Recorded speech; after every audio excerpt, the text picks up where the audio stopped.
Chapter 8. This Might Change Things. Walking back to the barn, Griffin thought that he had never had a girl in his room before, let alone on his bed. And it was weird to be able to look right at someone and know that they had no idea that you were looking at them. And you could stare as long as you wanted without ever worrying about being caught. Although if Cheyenne hadn't told him she was blind, Griffin might not have known. When he spoke, she seemed to look right at him. Maybe her right eye wandered a bit. That was all. She had beautiful eyes, so dark they looked all pupil. It was easier to think about her being blind, than it was about what to do now. Griffin wished life was like one of the computers at his old school, that he could just make a few clicks and restore things the way they had been 5 minutes before he spotted the keys dangling from the Escalade's ignition. Instead, he had made one impulsive decision after another, and now he was stuck with the results. Griffin lit the cigarette Cheyenne had made him take out of his mouth earlier. He could hear the radio playing from inside the barn. The sound floated on the crisp air. For some reason, TJ and Jimbo liked to listen to this right-wing radio talk show host, some guy who was constantly going off about illegals and HMOs and homos. Griffin thought it was kind of funny how they were always agreeing with him, saying, "Dang straight," when the radio host would probably have happily strung up the two of them himself. Iced-over puddles cracked under his feet. It hadn't snowed yet, but it felt like it might.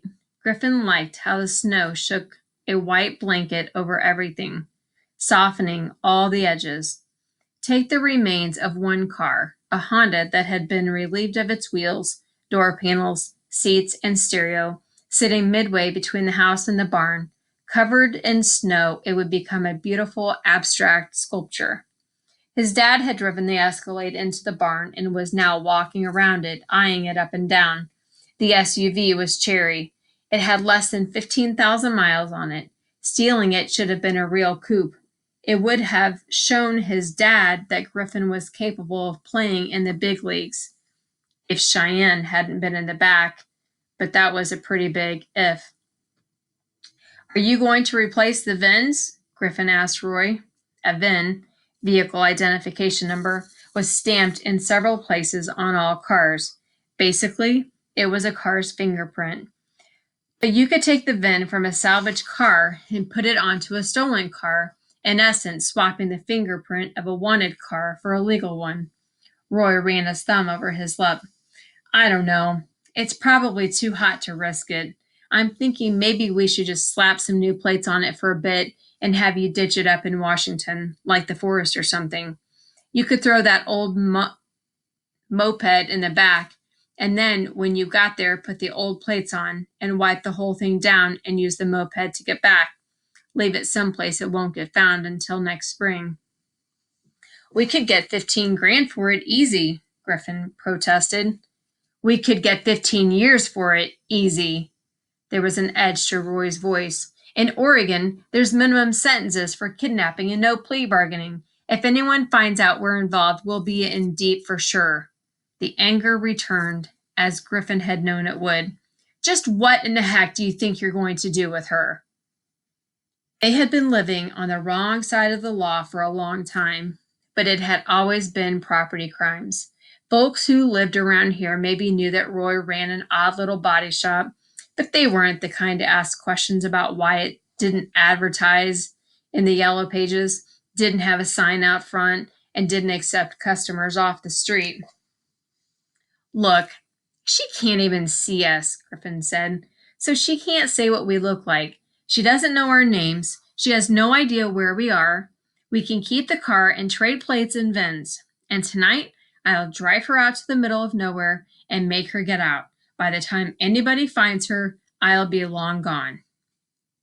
But Roy had stopped paying attention to Griffin. He was holding up one hand, his eyes narrowed down to the slits as he listened to the radio. The announcer was saying, "Coming up in the noon news, police are investigating the daring kidnapping of the 16-year-old daughter of Nike's president. She was taken at 10 this morning from the Woodlands Experience Shopping Center. Nike's president? Griffin thought. Nike had started out as a running shoe company, but now made clothes and shoes for every kind of sport or for people who just liked the look of their clothes. Roy turned up the radio. In silence, the two of them listened to two commercials, one for a law firm, the other for Burgerville.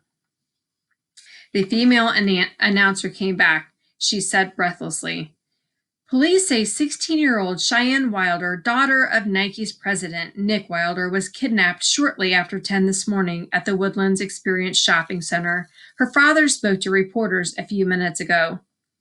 A man's voice, strained but professional sounding, said, "My daughter is blind. We lost her mother 3 years ago in the same accident that took Cheyenne's sight. And Cheyenne's also very ill. In fact, she was returning from the doctor's office when she was kidnapped. If she doesn't receive treatment immediately, she could die." The announcer cut in. "Police say Cheyenne and her stepmother stopped at the pharmacy to pick up a prescription. The stepmother, Danielle Wilder, went in alone to get it, and that's when the girl was taken. She is described as 5'2", 105 pounds, with brown eyes and long, dark, curly hair. She was last seen wearing a black tracksuit and a silver down coat. The car is a dark green Cadillac Escalade SUV, license number 396CVS.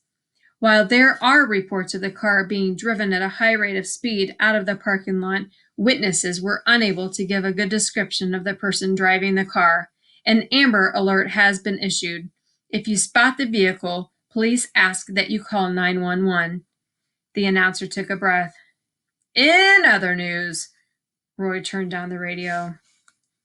Griffin braced himself for the outburst he knew would come. The car was not just hot, it was on fire, and the girl was more a problem than ever. But Roy just looked thoughtful. He turned, spit a stream of tobacco juice, and wiped the back of his mouth with his hand. "President of Nike, huh?" Roy looked toward the house. "We need to think about this a little more. This might change things."